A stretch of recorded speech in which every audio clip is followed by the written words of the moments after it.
We'll talk about immigration horror stories. Bale, pag-uusapan natin yung personal story ko back in 2008. Also, I'll share with you how to pass the screening interview doon sa immigration. And tips na din po para sa mga first-time travelers.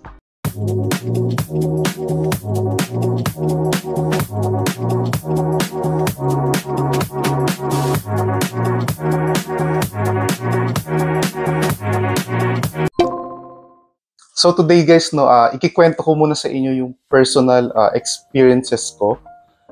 Noong first time solo traveler ako, I want to give emphasis on being a solo traveler. Kasi first time solo traveler. Kasi medyo iba ang dating ng tanungan to some people.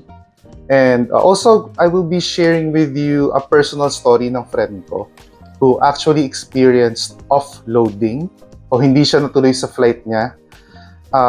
And by the way guys, exclusively for tourism purposes lang po yung pag-uusapan natin. Pag kayo ay OFW or gusto nyo mag-migrate, hindi ko po kayo matutulungan dyan. Personal experiences po to as a tourist. And bago natin ituloy guys, sabi ko kanina, I will share with you a story ng friend ko. I asked consent na i-share yung story niya rito sa channel natin kasi mahirap naman na walang consent niya na i-share ko yung kwento niya tapos ganun pa yung nangyari. And hindi yun maganda guys. Always ask for consent. Umpisahan natin yung story time back in 2008 or year 2008. First time ko po itong nag-solo travel sa Hong Kong as a gift for myself. Kasi mag-birthday na ako nung time na yun.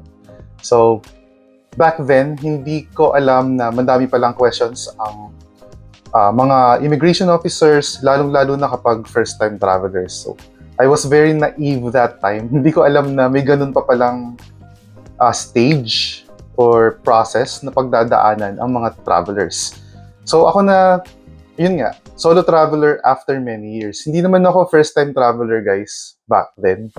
Pero yung travel history ko prior to my solo traveling happened when I was a kid and I was with my family. So, medyo iba yung scenario natin. So, yun nga guys. May travel history naman ako pero sobrang bata pa ako nung time na yun. Mamaya try kong ipakita sa inyo yung itsura ng passport ko. Lalagay ko somewhere here. So, going back to the story, pumunta ako ng airport na hindi ko alam yung process. Pero before ako makarating sa airport, sinabihan ako ng mama ko na dalhin yung dati kong passport.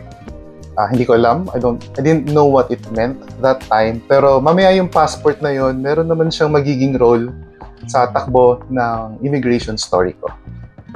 Clueless ako pagdating ko sa NAIA nun. To be specific, sa Terminal 2. I flew with Philippine Airlines. Excited kasi ako sumakay sa Boeing, paano ba i-pronounce yun guys? Boeing 737 that time. Sorry po. But what I did, nung nasa gate pa lang ako, nag-observe ako sa mga fellow travelers or sa mga tourist or sa mga mukhang tourist or ina-assume ko na tourist pagpasok ko sa gate ng NAIA Terminal 2. So napansin ko na pumupunta sila doon sa tax payment counter or tax payment window. Then, saka sila pupunta ng check-in counter. So I did the same. May nakasabay din ako na ate, shoutout sa kanya. Alam ko syempre hindi naman na niya ako maaalala, no? 2008 pa yun. So ayun, after check-in, naka-queue na ako sa immigration. Hindi ganun kahaba yung pila sa pagkakaalala ko guys. Meron lang ako napansin na window kung saan merong pasahero na parang tumagal siya ng mga 3 to 5 minutes. Ang dami tinatanong sa kanya. And then nakita ko parang medyo natataranta na. Bale, babae ito na traveler. Ang dami niya nilalabas na papel. And then nakita ko rin na lumabas yung immigration officer dun sa booth niya, sa kanyang booth, and then sinamahan ko si ate sa loob. Hindi ko na alam kung anong nangyari afterwards. So parang hindi ako aware na may mga ganung process pala. So, kinabahan ako. Nakaramdam ako ng konting kaba. Inaamin ko yun. So, hindi naman kasi ako guys nagdala ng sobrang daming papel in bulk kasi, or documents in bulk kasi tourist lang naman ako. Hindi ba para mas red flag sa pupuntahan kong bansa kung marami akong dalang papel, like kung may mga birth certificate akong dala, or mga work papers, diploma, hindi ba red flag? Parang iniisip ko kasi na red flag yun. Mas red flag yun kaysa sa wala akong dala, kung hindi passport ko lang, a few IDs, may debit card, kasi yun lang naman talaga ang dinadala ng mga turista. Diba? When it was my turn, the officer asked for my passport and boarding pass. Itong si Kuyang I.O., I observed na he was a middle-aged man. Ang lakas ng boses niya. Like, pag nagtatanong siya, ako guys, nasa pila pa lang ako nito ha. Kapag nagtatanong siya, naririnig namin sa pila, gano'ng kalakas yung boses niya, kahit medyo may konting distance. So, doon ako napunta sa ganung officer. Para siyang teacher na nambabagsak. Ganun yung impression ko sa kanya. Sorry. Sorry sa mga teachers dyan kung may nanonood, pero parang ganun yung impression ko dito kay sir. So, ayun na nga. First question niya sa akin, first time ka bang umalis or first time kang aalis? I answered no kasi syempre, I was being honest. Hindi po, sabi ko. May travel po ako with my family nung bata po ako. He paused for a sec, para may tiningnan siya sa monitor. And then sa passport ko, parang pinlip niya yung passport ko, tumingin siya sa monitor, tumingin siya sa akin. And then sabi niya, dala mo ba yung dati mong passport? So ayun, hinanap ko siya sa backpack ko, inabot ko sa kanya. And then, nakita ko nag-iba yung mukha niya. Sabi niya, he said in a loud, ang lakas, he said it loud sa akin.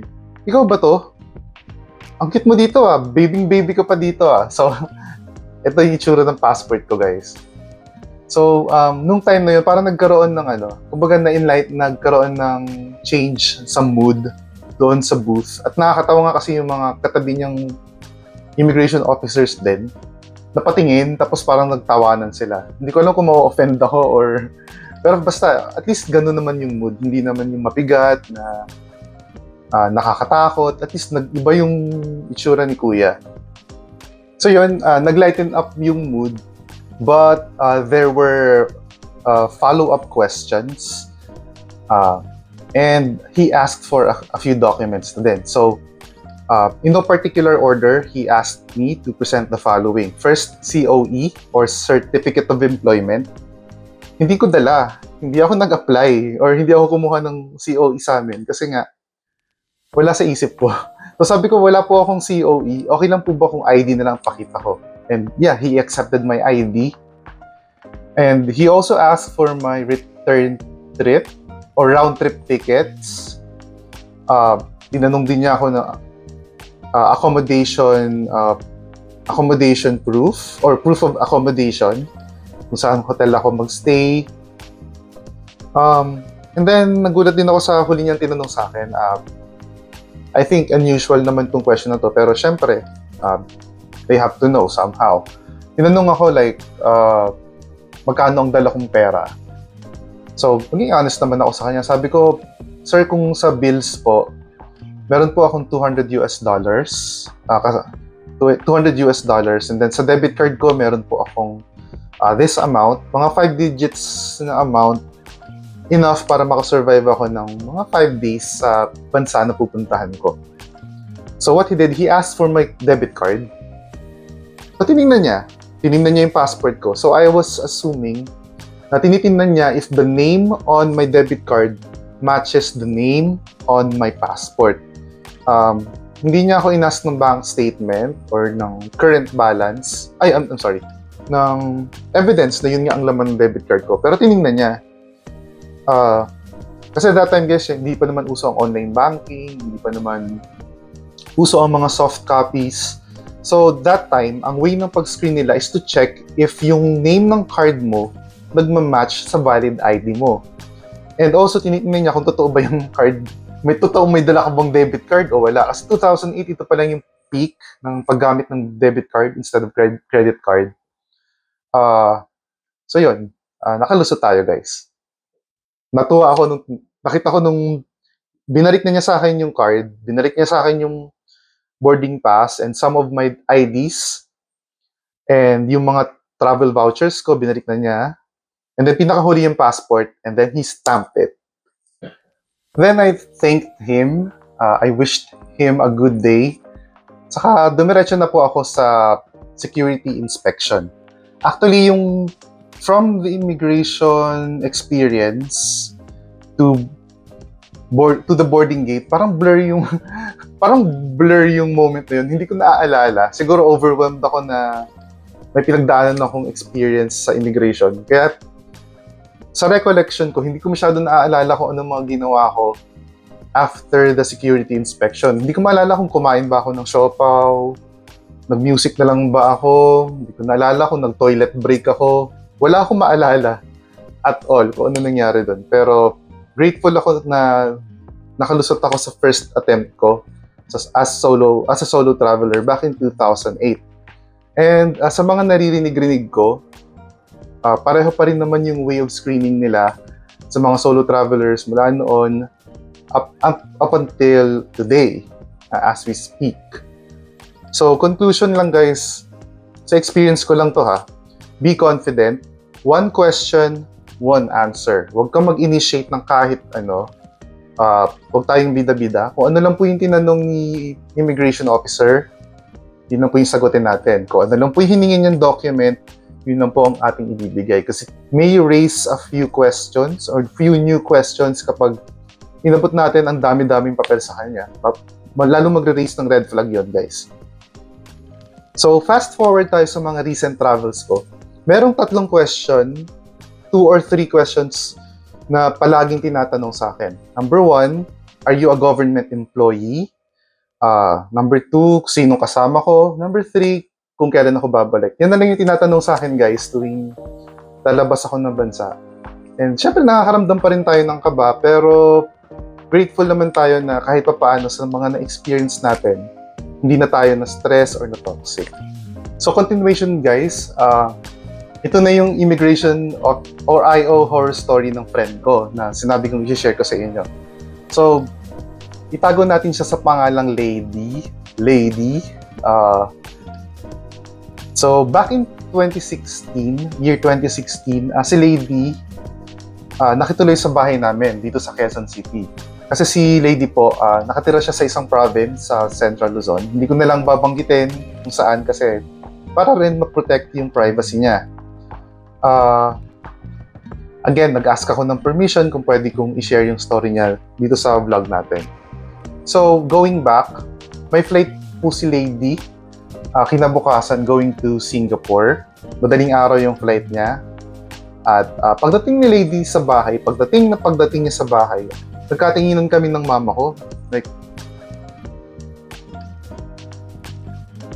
And sabi niya sa akin, kung ako ang nasa immigration, pagdududahan ko to. Kasi 3 days lang yung dineclare niya, pero yung dala niyang gamit parang pang 1 buwan.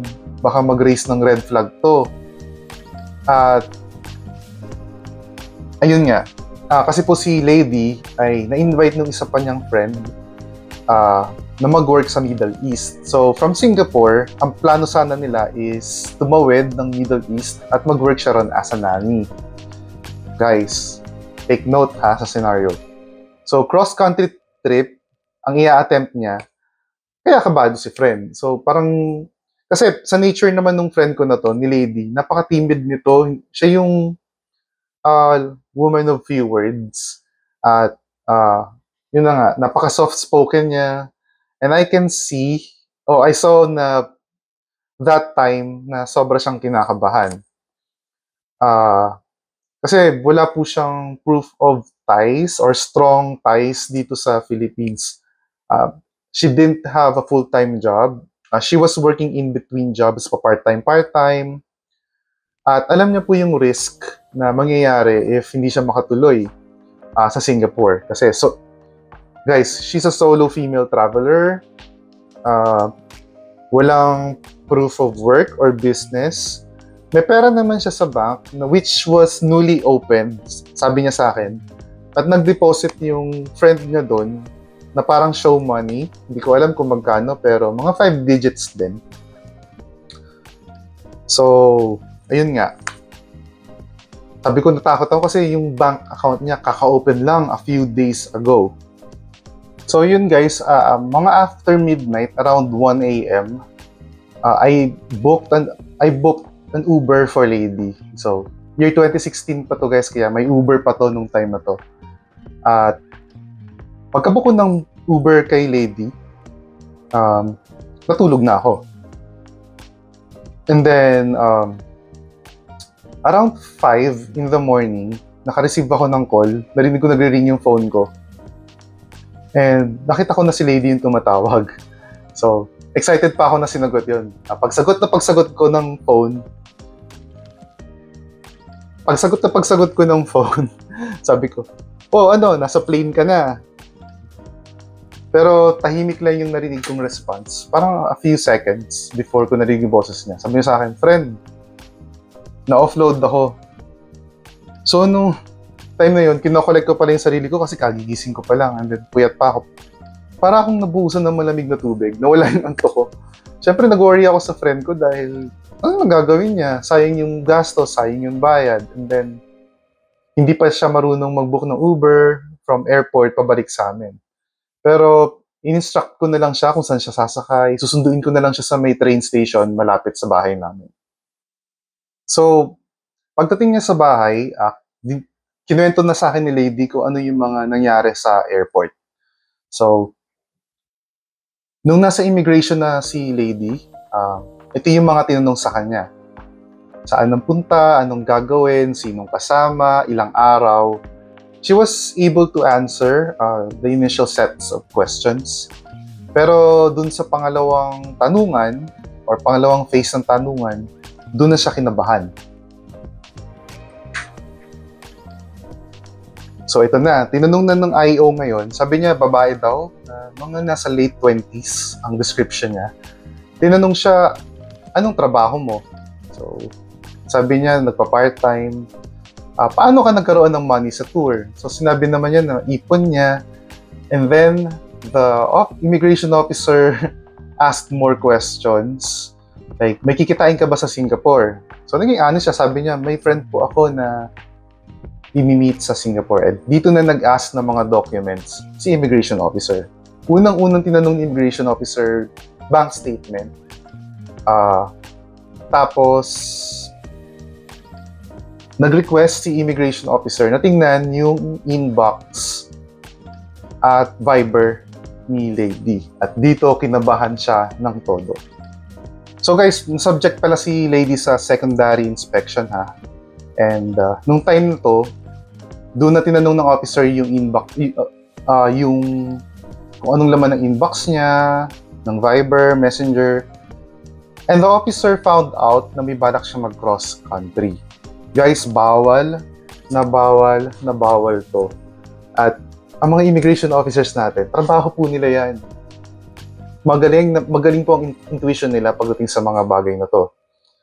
And to make the long story short, dun sa process na yon, ending na offload po si Lady. Unfortunately for her, grabe daw yung tanungan na ginawa dun sa office, dun sa secondary inspection. May pagka-personal daw yung mga pag-question, like magkano ang pera niya, ano talaga yung purpose niya. So, in-explain din naman kung bakit siya bawal tumawid ng ibang bansa at kung bakit siya i-offload. So, she was given a slip. Try ko maghanap guys ng itsura ng slip para daw sa susunod, parang checklist siya ng mga documents na sa susunod na lipad mo, the immigration officer might ask for it. Hindi nga will ask for it kasi lalabas talaga sa records nila yan na na-offload ka, na secondary inspection ka. Tapos si friend, after that experience in 2016, hindi na siya nag-attempt na lumipad ulit papunta ng ibang bansa. So guys, gusto natin i-highlight yung idea na hindi naman kasalanan ng mga immigration officers yung situation ni Lady. A bit medyo traumatizing siya. they were just doing their jobs. Hindi po ako immigration officer, guys. Baka mamaya i-call out nyo ako. So, guys, to be honest, as I am doing this vlog, as I am editing this vlog, human trafficking happens around the world. So, sa kagustuhan nating mabigyan ng magandang buhay, yung family natin, pag tayo na biktima ng human trafficking, mas lalo natin silang mabibigyan ng problema, mas lalo silang matotoxic, lalo silang mas stress. So, guys, iwas po tayo dito. Guys, assess natin yung nangyari kay Lady. Tingnan natin yung mga red flags na na-observe sa kanya ng immigration officers. Maybe makarelate kayo rito. Maybe may mga nanonood dito na solo travelers. Tingnan natin if merong, if ganito rin yung mga palagay nyo, kayo sa sarili nyo, baka makarelate kayo sa situation ni Lady. So, first red flag observed, she's unemployed. Wala siya na-provide na employment evidence or like certificate of employment, COE, or IDs man lang. Pero guys, take note na she was able to share naman sa immigration officer na she's working part-time sa isang store. The immigration officer asked for the DTI ng store at phone number nung may-ari. If she was able to provide that, sana kahit pa paano ma-checkan natin yung proof of ties dito sa Philippines. So, red flag pagka mahina yung proof of ties natin, like work, having no work, or having no business. Second red flag, she's a solo female traveler na working age. Oops! Bago tayo mag-react, mamaya may babanggitin po ako kung bakit kasama to sa red flag na tinitingnan ng mga immigration officers. Okay? Number 3, questionable po yung funds or yung proof of funds. Kasi she mentioned na kaka-open lang nung bank account a few days before ng travel, one-time, big-time deposit, no other transactions happened after the deposit, when the deposit was made. So, again guys, bakit red flag ang pagiging solo female traveler? Or most naman, hindi naman po lahat, okay? Kasi po, according sa TIP, ibig sabihin po ng TIP is, teka lang, Trafficking in Persons Report. Siyempre, titignan ko ito, baka magkamali ako eh. Trafficking in Persons Report. Ano po ba ang TIP? It's an annual report about human trafficking issued po ng United States. So, dito sa observations po ng TIP, ang mga solo female traveler na working age from the Philippines ay nasa Tier 1 ng listahan nila. Tier 1, mataas-taas po to. So guys, kung kayo ay solo female traveler or solo traveler at nanonood kayo ngayon, bibigyan ko kayo ng 2 tips. Okay? 2 lang naman, so stay ka dyan para ma-improve mo yung profile mo at magkaroon ka ng confidence na humarap sa ating mga immigration officer. Okay? Number 1 tip, be a real tourist. Yes, parang pilosopo ang datingan natin ngayon. Pero, hindi naman po talaga lahat honest eh. Real talk. Ikaw, alam mo ba sa sarili mo? Real tourist ka ba talaga? O may bala kang tumawid kasi gusto mo mag-work. Sawa ka na sa buhay mo rito sa Philippines. Number 1, be a real tourist. Okay? Second tip, improve mo rin yung proof of ties, okay? When I say proof of ties sa Philippines, ito yung work or business, okay? Kung part-time lang po yung work natin, hindi naman sa ina-underestimate natin to. Kung part-time po ang work natin, ayan, nakorek ko na yung sarili ko. Ilaban po natin to, okay? Ilaban natin to sa immigration officer, okay? Hindi boss, trabaho naman yun eh, kahit part-time to. Okay? Basta may dala ka lang na documents or support documents. Like, siguro kung pwede kang may copy ng daily time records mo or DTR mo, phone number ng boss mo, picture ng DTI ng store or ng business na pinapasukan mo. Kasi guys, kung nagsasabi kayo ng totoo, ipaglaban nyo. Ipaglaban mo yung rights mo kasi may karapatan po tayong mag-travel. Okay? Doon lang sa scenario na yon. If you are a real tourist at may proof of ties ka, ilaban mo yan sa ating immigration officer. Kasi guys, kung nagsasabi ka ng totoo, meron at meron kang pinanghahawakan. I'm sure ako na ipaglalaban mo to at matatawid mo to ng maayos. Okay? At dahil okay na tayo, established na yung profile mo, real tourist ka naman at meron kang proof of ties, excited akong i-announce na gagawa po tayo ng first travel content natin very, very soon. In fact, meron po tayong travel bukas at excited akong puntahan tong bansa na to kasi first time ko itong pupuntahan at gusto kong mag-food trip, mag-cafe hopping, local vibing. At kaso kinakabahan ako guys kasi dahil today is peak ni Typhoon Christine. So while I'm recording this, si Typhoon Christine ay palandfall na po sa northern part ng Luzon. And right now, naka-orange. Kung hindi po ako nagkakamali, orange or red warning na po dito sa Metro Manila. So I'm crossing my fingers, hoping na sana hindi ma-cancel ang flight natin at makagawa tayo ng travel content. Pero guys, to be honest, kinakabahan ako na baka nga ma-cancel. Pero sana wag, okay? Crossing my fingers, sana po matuloy yung flight at hindi ma-cancel. Kasi guys, kung maka-cancel to, sobra ako malulungkot. Kasi first time po natin itong mapupuntahan, itong bansa na to sa Southeast Asia. Also, 5 months ago pa yung huli nating travel Hindi pa ako nagbablog doon. Sayang nga guys sayang. Sa South Korea yung last na travel natin. Pero sooner or later, gagawa po ako ng vlog. Uupuan natin, pag-uusapan natin kung paano mag-apply ng South Korean tourist visa. Magbibigay ako ng konting tips. At kung kayo ay OFW or magmamigrate, hindi ko po kayo matutulungan sa part na yan. Pero kung tourist kayo, yes, definitely. Kasi ito rin po yung in-apply nating visa 5 months ago. Guys, thank you so much. Thank you na naabot itong part na to ng vlog. Sana hindi po kayo na-bored sa story time natin today. So please guys, pa-like naman, pa-comment kung may mga experiences kayo sa immigration counter na bizarre. At guys, please subscribe po kayo sa channel natin. Marami po tayong magiging story time, marami po tayong pupuntahan. Guys, gusto ko kayong isama sa mga biyahe natin. Alam ko marami ng travel vloggers dyan, pero I wanna offer something unusual. How? Kasama ko kayo sa experience, kasama ko kayo sa gutom, kasama ko kayo sa haggard moment, kasama ko kayo sa excitement, kasama ko kayo sa happiness. That's what I want for this channel to be. Gusto ko kayo kasama at magiging biyahe natin tong lahat, okay? So, local and international, may mga gagawin na po tayo before the end of the year. So, excited po ako na i-share to sa inyo. May mga pupuntahan na po tayo, naka-line up na po yan before the end of the year. So guys, please, 1 second lang naman po ako mag-subscribe. Subscribe po tayo para makagawa po tayo ng maraming content in the future. A few reminders lang guys, going back sa title ng vlog natin, Immigration Horror Story or IO Horror Story. Guys, totoo ang IO Horror Stories.